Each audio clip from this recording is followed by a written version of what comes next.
Merci mon frère. Gloire à Dieu. Bonsoir à vous tous, à vous toutes. Vous allez bien? Je suis content d'être avec vous. Ah, vous êtes gentils. C'est très gentil, voilà. Porto-Vec va bien. Mais merci pour les prières et continuez de prier pour nous. On en a besoin. Mais l'Assemblée va de l'avant. Donc on se réjouit ensemble. Hein. Donc on est très heureux de voir l'œuvre de Dieu progresser. Vous savez qu'on est un groupe de jeunes maintenant à Porto Vecchio. Hein? Alléluia. Ah oui. Donc voilà. On va ouvrir la parole de Dieu ensemble. Vous êtes OK? Je vous propose le livre de la Genèse. J'ai envie de partager ça avec vous ce soir. On va faire deux lectures. La première dans le chapitre 11, Genèse, chapitre 11, et on va lire à partir du verset 1er.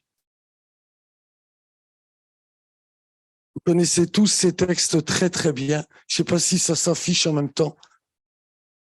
Voilà. Toute la terre avait une seule langue et les mêmes mots. Comme ils étaient partis de l'Orient, ils trouvèrent une plaine au pays de Shinéar et ils y habitèrent. Ils se dirent l'un à l'autre, allons, faisons des briques et cuisons-les au feu. Et la brique leur servit de pierre et le bitume leur servit de ciment. Ils dirent encore, allons, bâtissons-nous une ville et une tour dont le sommet touche au ciel. Et faisons-nous un nom, afin que nous ne soyons pas dispersés sur la face de toute la terre. L'Éternel descendit pour voir la ville et la tour que bâtissaient les fils des hommes. Et l'Éternel dit, voici, ils forment un seul peuple et ils ont tous une même langue. Et c'est là ce qu'ils ont entrepris. Maintenant, rien ne les empêcherait de faire tout ce qu'ils auraient projeté. Allons, descendons. Et là, confondons leur langage, afin qu'ils n'entendent plus la langue les uns des autres. Et l'Éternel les dispersa loin de là, sur la face de toute la terre, et ils cessèrent de bâtir la ville. C'est pourquoi on l'appela du nom de Babel, car c'est là que l'Éternel confondit le langage de toute la terre, et c'est de là que l'Éternel les dispersa sur la face de toute la terre. Je vais juste lire aussi le verset 31, toujours du chapitre 11. Il est dit, Térar prit Abraham, son fils, et Lot, fils de Haran, fils de son fils, et Saraï, sa belle-fille, femme d'Abraham, son fils. Ils sortirent ensemble d'Ur en Chaldée pour aller au pays de Canaan. Ils vinrent jusqu'à Charan et ils y habitèrent. Et puis je vais aller directement au chapitre 28. Chapitre 28, toujours du livre de la Genèse, et on va lire à partir du verset 10. Genèse 28, verset 10. Il est dit ceci, Jacob partit de Beersheba et s'en alla à Charan. Il arriva dans un lieu où il passa la nuit, car le soleil était couché. Il y prit une pierre dont il fit son chevet, et il se coucha dans ce lieu-là. Il eut un songe, et voici, une échelle était appuyée sur la terre, et son sommet touchait au ciel. Et voici, les anges de Dieu montaient et descendaient par cette échelle. Et voici, l'Éternel se tenait au-dessus d'elle, et il dit, je suis l'Éternel, le Dieu d'Abraham, ton père, et le Dieu d'Isaac. La terre sur laquelle tu es couché, je la donnerai à toi et à ta postérité. Ta postérité sera comme la poussière de la terre. Tu t'étendras à l'Occident et à l'Orient, au septentrion et au Midi, et toutes les familles de la terre seront bénies en toi et en ta postérité. Voici, je suis avec toi, je te garderai partout où tu iras, et je te ramènerai dans ce pays, car je ne t'abandonnerai point, que je n'ai exécuté ce que je te dis. Jacob s'éveilla de son sommeil, et il dit certainement, l'Éternel est en ce lieu, et moi, je ne le savais pas. Il eut peur et dit que ce lieu est redoutable. C'est ici la maison de Dieu. C'est ici la porte des cieux. Et Jacob se leva de bon matin, il prit la pierre dont il avait fait son chevet, il la dressa pour monument, il y versa de l'huile sur son sommet. Et il donna à ce lieu le nom de Bethel. Mais la ville s'appelait auparavant Luz. Jacob fit un vœu en disant, si Dieu est avec moi et me garde pendant ce voyage que je fais, s'il me donne du pain à manger et des habits pour me vêtir, et si je retourne en paix à la maison de mon père, alors l'Éternel sera mon Dieu. Cette pierre que j'ai dressée pour monument sera la maison de Dieu, et je te donnerai la dîme de tout ce que tu me donneras. Amen. Amen. Deux textes certainement que vous connaissez tous très bien, sur lesquels j'aimerais m'arrêter. Entre ces deux passages, il y a des dizaines et des décennies qui se sont écoulées, voire plus, je ne veux pas dire plusieurs siècles, mais plus d'un siècle s'est écoulé. Et peut-être que vous vous dites, mais quel lien il y a à faire entre la tour et surtout la ville de Babel, Babylone comme on la connaît, et puis cette histoire de Jacob et cette fameuse échelle qu'il va avoir en songe. Dans un premier temps, on pourrait penser que rien ne correspond, il n'y a rien de commun entre ces deux textes, mais pourtant, ils sont extrêmement liés. Et j'aimerais m'arrêter avec vous ce soir sur le lien qu'on peut faire et l'instruction qu'on peut recevoir de ces deux textes-là. Babylone, vous connaissez, hein, Babyline en akkadien qui veut dire la porte des dieux. Babel, selon le texte de la Genèse qui veut dire la confusion. Là où les hommes ont désiré faire une tour qui touche le ciel. Là où les hommes ont désiré se faire un nom. Là où les hommes ont voulu marquer l'histoire par une ville sans précédent. Une même langue, de mêmes lèvres, nous dit le texte. On parlait tous et on pensait tous de la même manière. Cette ville où les hommes ont voulu s'ériger face à face avec Dieu. Là où Dieu a dû les confondre pour arrêter leur projet. Babylone. Cette partie du monde de l'époque était la plus civilisée qui existait. On sait aujourd'hui à travers l'archéologie que, c'était quelque chose d'extraordinaire pour l'époque. Ur en Chaldée, d'où est sorti Abraham, était une ville extrêmement technologique pour son temps. Et c'est justement, à la suite de ce passage, que Dieu va appeler Abraham à quitter cette partie du monde, cette plaine de Shinéar, tout ce qu'on appelle l'Irak actuel, la Babylonie, la Mésopotamie de l'époque. Abraham va être invité à tout quitter et à partir en direction du pays de Canaan. Avec les promesses contenues dans Genèse 12, où Dieu va lui dire, je vais faire de toi une grande nation, où Dieu va lui dire, je vais rendre ton nom grand sur toute la terre, et où il va lui dire il lui promet que toutes les familles de la terre seront bénies en sa postérité. Abraham s'est mis en route, et je passe parce que j'ai pas le temps ce soir d'énumérer, mais les années se sont écoulées et puis est arrivé le temps où Isaac est né. Ensuite, les petits-enfants, d'Abraham sont nés, Ésaü et Jacob. Et ces deux-là n'ont fait déjà dans le sein de leur mère, n'ont fait que de se battre. Jusqu'à ce que, Jacob, sous le conseil avisé, entre guillemets, de sa maman, a usurpé la bénédiction du frère. Et il a dû fuir. Et cette fuite, c'est le texte que nous avons lu, ce deuxième texte, où il est dit Jacob partit de Beersheba et s'en alla à Charan. Vous savez, Charan, c'est le verset 31 que nous avons lu. C'est la première étape du voyage d'Abraham. Il a quitté la Mésopotamie, il s'est arrêté à Charan avant d'entrer, à Sichem et de Sichem à Bethel, etc., etc. Voici arrivé le moment du départ. C'est très intéressant parce que le texte nous apprend que lorsque, Jacob est sur le point de quitter le pays de Canaan, il arrive, même pas à mi-chemin, il est encore dans le pays d'Israël. Dieu va se révéler par un songe.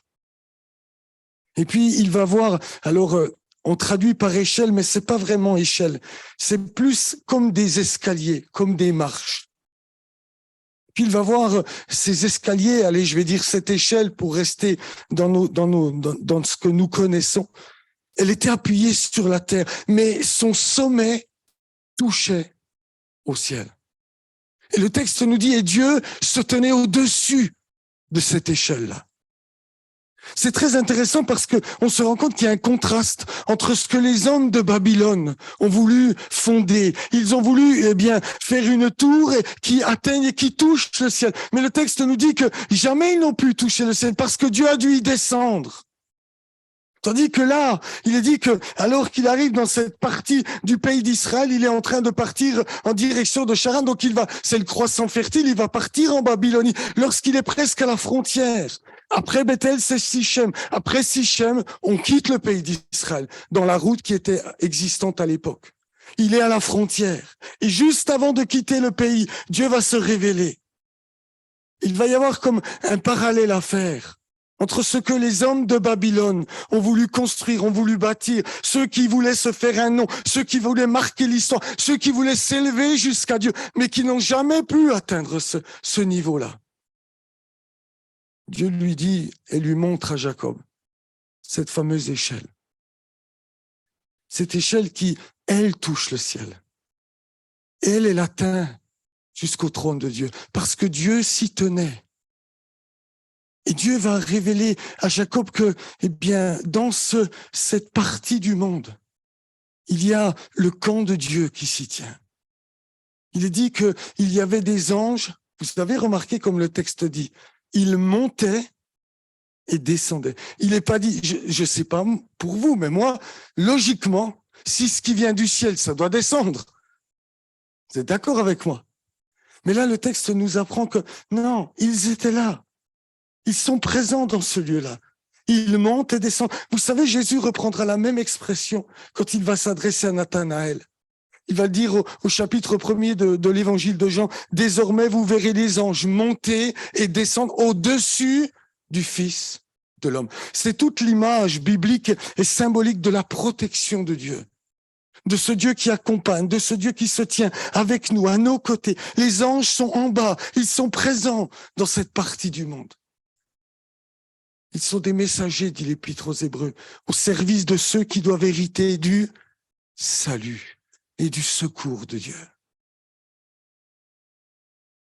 Et Dieu va se révéler. Il va renouveler sa promesse, celle qu'il a faite à Abraham.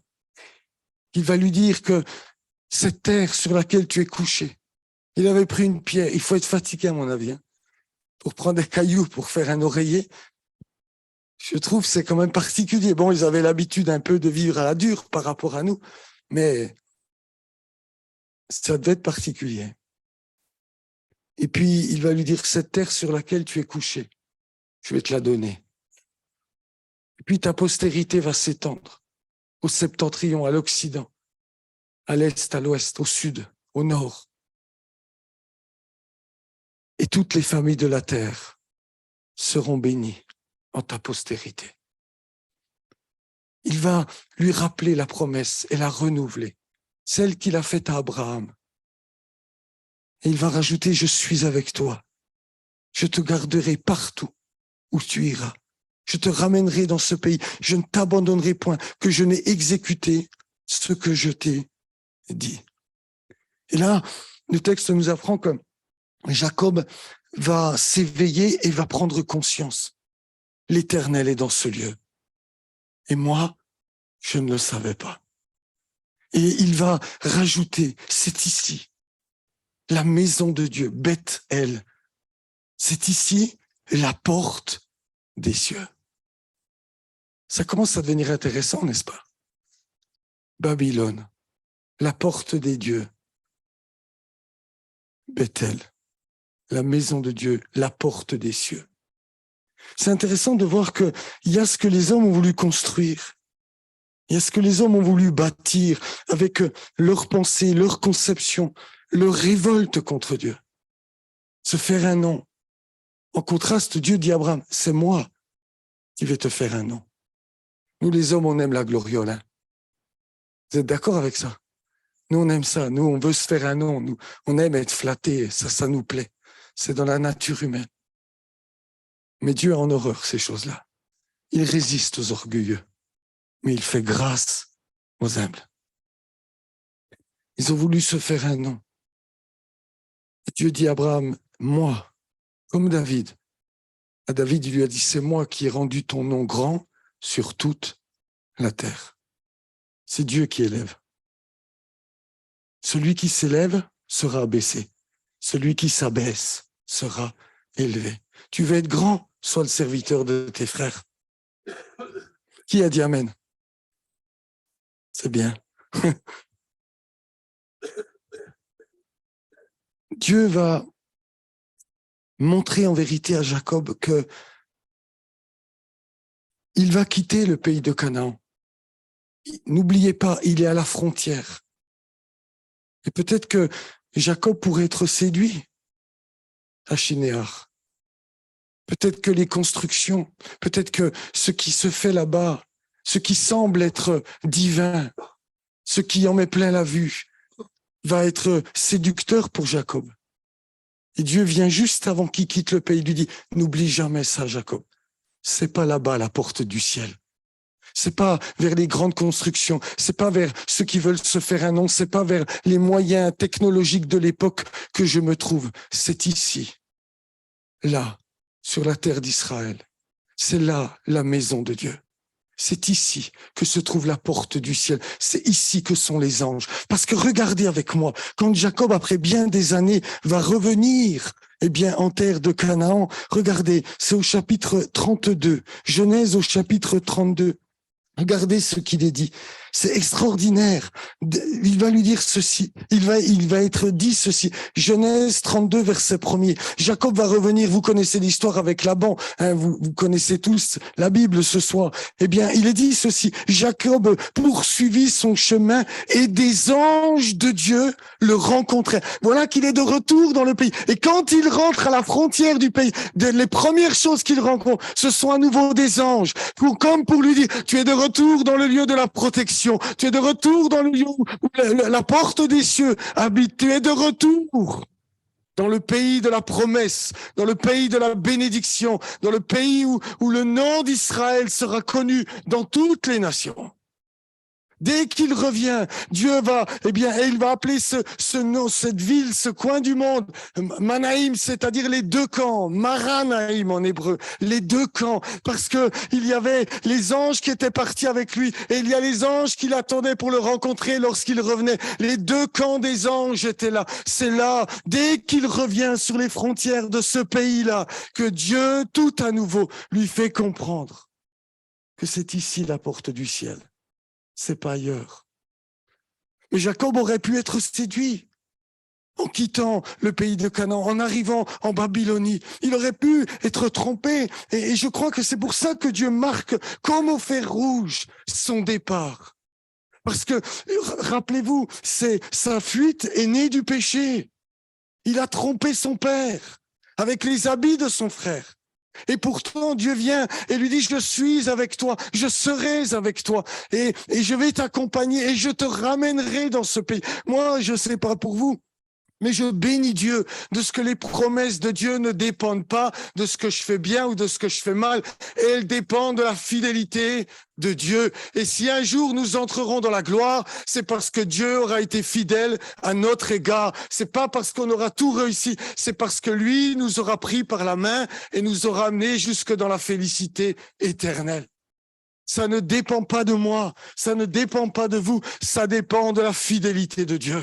Si la piétrine existe après plus de 50 ans, ça ne dépend pas d'un homme ni d'un groupe d'hommes, c'est parce que Dieu a été fidèle à votre égard. Si Porto Vecchio est toujours, bien sûr qu'il y a le concours des uns et des autres, mais c'est parce que Dieu a été fidèle. Et si demain ça continue de prospérer, c'est parce que Dieu sera fidèle. Fidèle à ses promesses. Je vais te ramener, Jacob. Et Dieu l'a fait.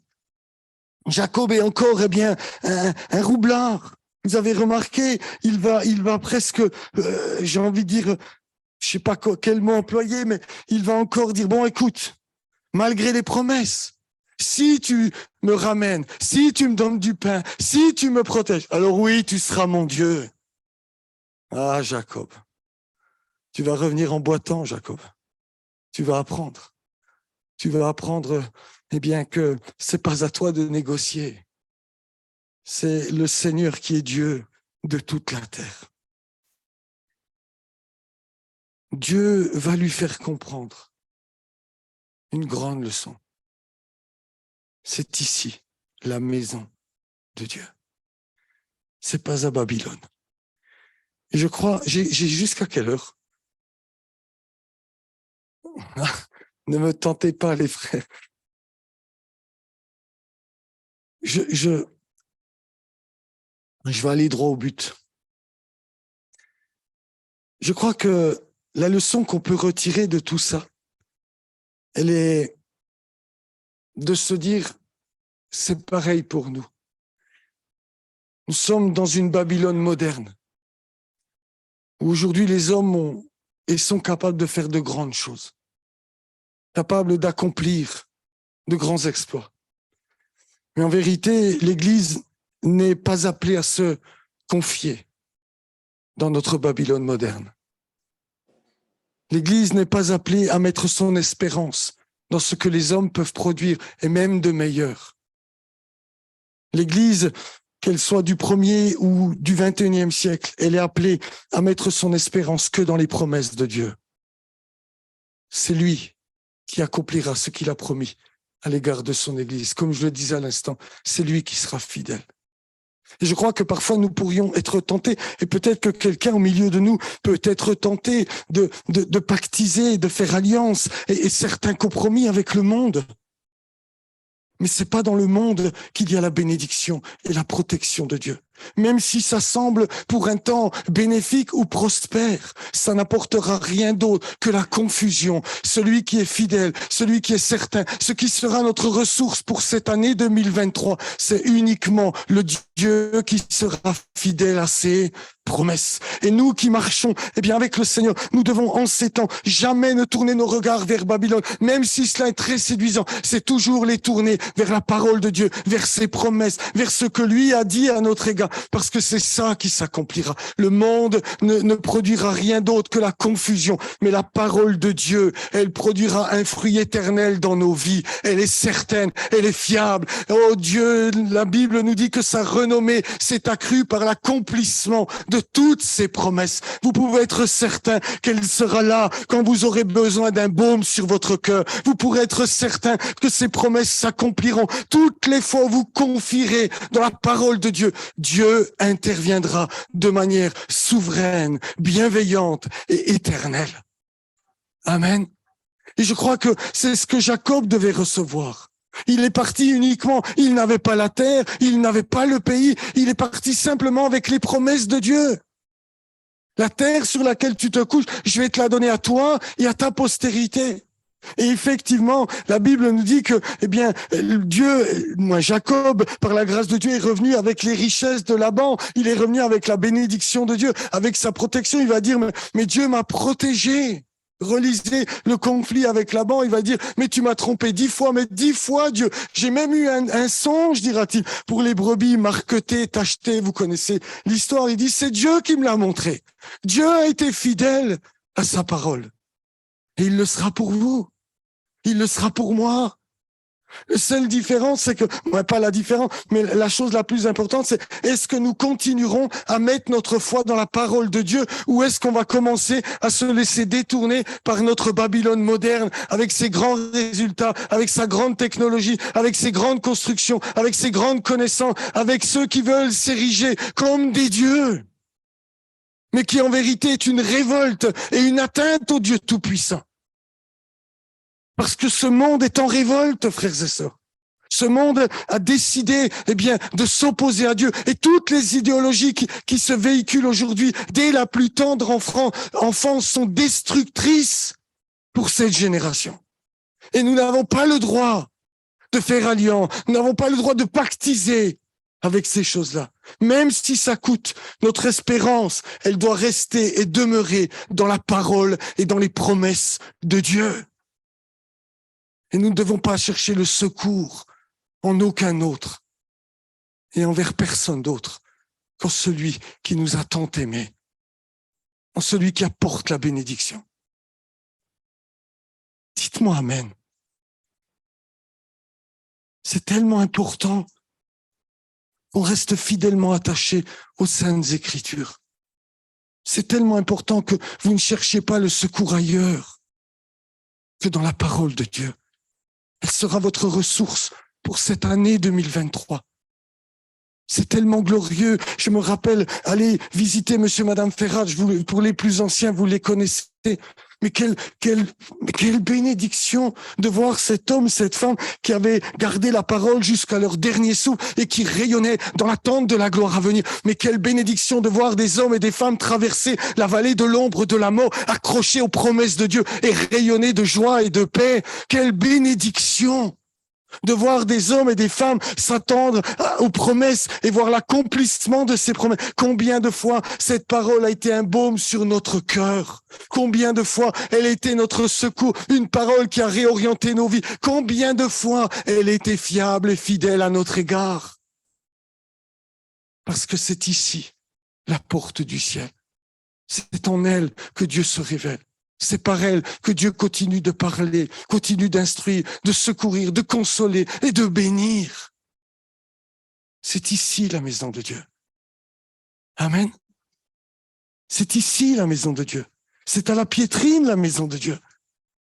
Là, normalement, vous auriez dû tous être sur vos chaises. Amen. C'est ici la maison de Dieu. Oh là là. Bon, on est vendredi, je vous fais grâce. Mais c'est vrai. Parfois, nous cherchons ailleurs, dans l'agitation ou dans les hommes, le secours qui ne viendra qu'à genoux dans la présence de Dieu et dans la prédication de sa parole. Pourquoi chercher ailleurs, là où Dieu a désiré bénir et faire grâce? Et Jacob, dans sa fuite, elle a appris. N'oublie jamais ça, Jacob. Babylone ne t'apportera rien, si ce n'est la confusion. Nous qui sommes l'Église de Jésus-Christ, ce monde ne nous apportera rien, si ce n'est la confusion. Mais notre Dieu a promis d'être avec nous. Notre Dieu a promis de nous secourir. Notre Dieu a promis d'être proche. Tout à l'heure, alors qu'on priait, je ne l'ai pas dit, mais j'ai une pensée qui est venue sur mon cœur, je vais vous la livrer. Et je pense que Dieu voudrait le dire à quelqu'un. De considérer attentivement le psaume 23. Dans le psaume 23, David va dire « L'Éternel est mon berger, je ne manquerai de rien. Il me fait reposer, il me conduit, il restaure mon âme. » Mais quand on arrive au verset où il est dit « Quand je traverse la vallée de l'ombre de la mort, je ne crains aucun mal. » On passe du « il » au « tu ». Tu es avec moi. Tu dresses devant moi. Tu induis ma coupe, ma tête. Tu fais déborder ma coupe. Je crois que c'est très important de ne jamais l'oublier. Quand nous commençons à traverser des moments, Dieu s'approche de nous. On passe du il au tu. Il y a une proximité qui s'installe. Dieu sera fidèle à ses promesses. Et confiance pour ton foyer, et confiance pour tes enfants, et confiance pour ta vie personnelle. La parole de Dieu reste fiable d'éternité en éternité. Ne soyons pas trompés par Babylone. Ne soyons pas trompés par les séductions. Dieu veut restaurer un couple ce soir. Je le dis, je l'ai dans mon cœur. Et confiant, toi qui es l'homme de la maison, aie confiance en ses promesses. Dieu sera fidèle. Ne crains pas. Dieu est avec toi. Sois paisible. Dieu va accomplir sa parole à ton égard. Amen. Sois paisible. La parole de Dieu s'accomplira si tu te confies en elle. Ne tourne pas tes regards inquiets vers les Babylones modernes. Mais Dieu est celui qui est au milieu de nous ce soir, prêt à bénir ceux qui se confient en lui. Alors on va baisser nos têtes et on va prier ensemble. Et on va prier. Seigneur, nous te bénissons. Te bénissons parce que tu n'es pas un homme pour mentir, ni un fils de l'homme pour te repentir. Ce que tu dis, tu l'accomplis. Ce que tu nous as donné dans les saintes écritures sont, Seigneur, constamment sous ton regard. Renommée s'est accrue par l'accomplissement de tes promesses, disait le psalmiste. Et nous, qui sommes du 21e siècle, nous sommes considérés comme des fous peut-être. Mais nous voulons te dire ce soir, nous continuons de croire en tes promesses. Nous continuons d'espérer en toi. Nous continuons d'espérer dans le secours de Dieu. Nous continuons d'espérer dans la bénédiction et la protection de Dieu. C'est ici la maison de Dieu. C'est ici la porte des cieux. Et nous croyons que tes anges et ta délivrance et ton secours est au milieu de nous. Seigneur, ce soir, quiconque a besoin de toi, quiconque est dans la détresse, quiconque est malade et qui se confie en tes promesses, Seigneur, viens le visiter. Que les âmes de mes frères et sœurs soient visitées, que les foyers, que les couples soient restaurés, que les enfants soient bénis. Seigneur, notre Dieu, nous attendons à tes promesses. Nous attendons à ton secours. Nous attendons à ce que tu nous as promis. Seigneur, nous sommes devant toi, nous n'avons rien, nous ne pouvons rien, mais nos yeux sont portés sur la main de notre Maître. Nos yeux sont portés sur la main qui bénit, qui délivre, qui secourt, qui est à l'œuvre au milieu de son peuple et de sa maison. Seigneur, nous voici devant toi. Considère que nous nous approchons de toi. Et selon ta parole, approche-toi de nous ce soir et visite, Seigneur. Tu as dit, Seigneur, dans ta parole, que tu visiterais toutes les îles de la terre. Seigneur, visite la Corse, visite notre île. Seigneur, selon ta parole, selon tes promesses. Seigneur, nous n'avons d'autre espérance que ce que tu nous as donné. Nous ne voulons pas tourner nos regards vers les hommes. Le malheur à quiconque se confie dans l'homme, nous dit ta parole. Mais béni soit l'homme qui se confie en l'Éternel. Seigneur, nous ne voulons pas nous confier dans les grands, dans les constructions, dans la science. Non, nous croyons dans le Dieu vivant et vrai. Nous croyons en celui qui est au-dessus de tout et qui peut donner infiniment au-delà de ce que nous pouvons penser ou demander. Seigneur, je te prie vraiment de visiter cet auditoire. Est-ce que ce soir, j'ai pas l'habitude de faire ça, mais on va rester les yeux fermés. Est-ce que quelqu'un aurait besoin que je prie? Mais on va tous jouer le jeu. On ferme tous les yeux. Simplement, lève ta main. Et comme un cri qui monte vers le Seigneur, vous pouvez l'abaisser, Seigneur. Vous pouvez l'abaisser. Tu peux l'abaisser. Tu peux l'abaisser. C'est comme un cri. Seigneur, je m'attends à ta promesse. Je m'attends à la délivrance. Oui, Dieu vous a vu. Vous pouvez baisser vos mains. Je veux simplement prier pour vous, mais saisissez par la foi la parole de Dieu. Dieu a vu ta main, tu peux la baisser. Dieu a vu, vous pouvez tous les baisser. Dieu vous a vu. On va prier avec foi. Seigneur notre Dieu, tu entends ce qui se passe dans les cœurs, les agitations, les combats qu'il peut y avoir. Seigneur, je te supplie, selon ta promesse, accomplis dans leur vie quelque chose de glorieux et d'éternel. Viens délivrer, viens libérer, viens restaurer. Ceux qui sont malades, tu les guéris. Seigneur, c'est ta parole qui fait la différence dans notre vie. Et nous nous attendons à toi ce soir. Au nom de Jésus-Christ, au nom du Fils de Dieu, au nom de la postérité qui apporte la bénédiction à toutes les familles de la terre. Visite, guéris, libère, et que de profondes et de grandes actions de grâce montent jusqu'à toi, et que ton nom soit glorifié, et que tu glorifies au milieu de l'église de la Piétrine, et que tu rendes grand le nom de cette église, que personne ne cherche la grandeur, mais que ça vienne de toi, que tu visites nos assemblées, et qu'on vienne pour écouter le Dieu éternel, celui qui libère. Je te prie de tout mon cœur, Seigneur. Amen. Amen. Que Dieu vous bénisse. Je vais me taire. Il est où François? Viens.